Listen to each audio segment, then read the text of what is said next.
បាទអូខេនេះខ្ញុំហៅបងប្អូនពីរបៀបការរំឡើងកម្មវិធី Adobe Photoshop 2026អូខេ version ហ្នឹងគឺវាចេញថ្ងៃទី1វិច្ឆិកា2026ហ្នឹងហើយបាទអញ្ចឹងចេញថ្ងៃហ្នឹងគឺថ្មីតែម្ដងបាទមកខាងពេលយើងរបបคลิกលើវាពីរដងបាទ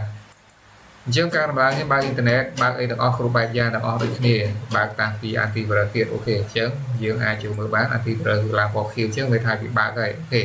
ញ្ចឹងរបបคลิกលើវាពីរដងបាទយើងចេញកន្លែង set up មក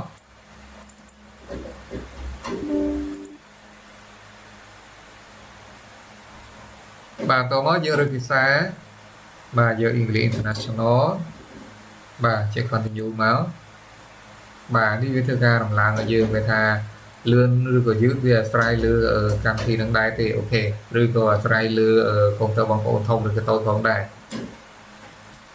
បាទដោយសារការរំឡើងវាយូរអញ្ចឹងខ្ញុំសូមធ្វើការខាវា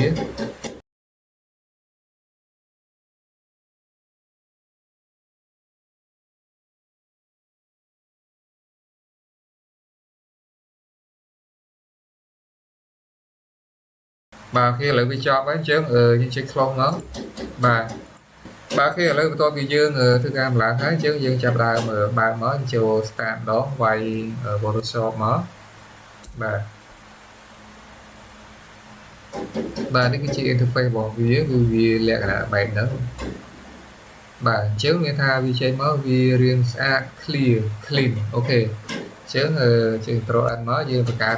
ដូចគ្នាទាំងអស់ជាមួយ version ចាស់ដូចគ្នាមានថាយើងបង្កើតទាក់ទងជាមួយនឹង new document ហ្នឹងអូខេ create មក